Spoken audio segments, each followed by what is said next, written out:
So if you turned on Hockey Night in Canada in the 1980s up until about 1986, you were seeing a lot of Czechoslovakians in their lineup, either players that had defected or Toronto helped to defect. This included the Yuri Sirha, Marian Stashny, Peter Inicek, Miroslav Fricher, and this player that, he played 2 years with Toronto, not too bad. He was Boris Salming's defensive partner, good headbatter of the puck, good on defense, good on offense. Eventually went on to a great career in Europe after his time with Czechoslovakia and Toronto were done.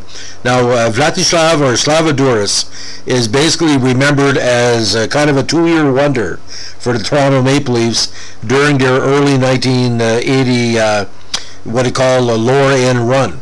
Now, born January 5th, 1954 in Plzeň, Czech Republic, 6'1", 185. First came to major prominence in all things for Team Czechoslovakia during their WHA experiment, where Team Czechoslovakia played a whole bunch of WHA teams in the 78 season, and that year played 8 contests with 5 goals. Now, that year he also played with Dukla Shiavna of the Czech National League with 9 points in 44 games.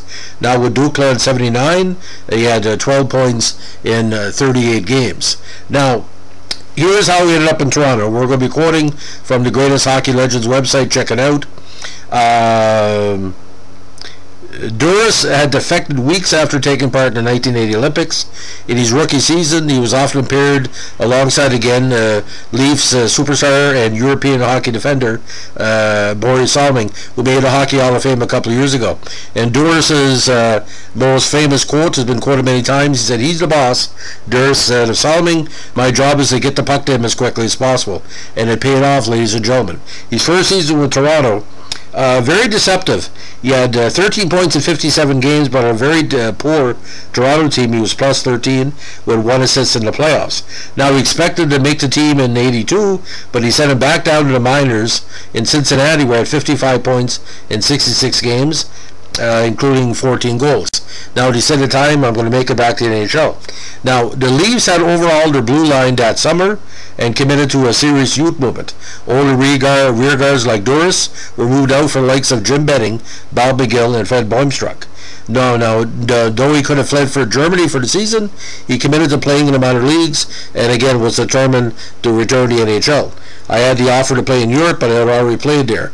I wanted to play in the NHL." Now, again, a strong season with Cincinnati, 55 points in 66 games. He led all defensemen in the team in scoring, and his game grew as he adapted to the North America game nicely. Now, Duris was rewarded in 83 when he returned to the NHL, though injuries allowed him to play in only 32 games. Now, after Duris' second season in the NHL, he opted to take the offer to go to Germany. "Playing in Europe was better than playing in the minors," he said. Now, interestingly, Duris also convinced minor league future NHL coach Bruce Boudreau that was accurate too. Boudreau would join his former Cincinnati teammate in Echelon for a season. Now, Duris had continued to play in Germany until the early 1990s, put up some really, really decent numbers. Best season with the Echelon ECD was in 87 with 42 points in 39 games, including 15 goals. So he could play defense, he could play offense, but those WJ numbers, I like to know if he scored double goals in any of the Czech games. For a defenseman to get 5 goals in an 8-game set, it's quite rare. So again, NHL totals, 23 points in 89 games with 20 assists, 1 assist in the playoffs in 3 games, and of course the WHA, those 5 big goals. So that's the legend of Slava Duris. If you like what we're doing here, give us a like, comment, or subscribe, and requests are always appreciated and always considered. Bye.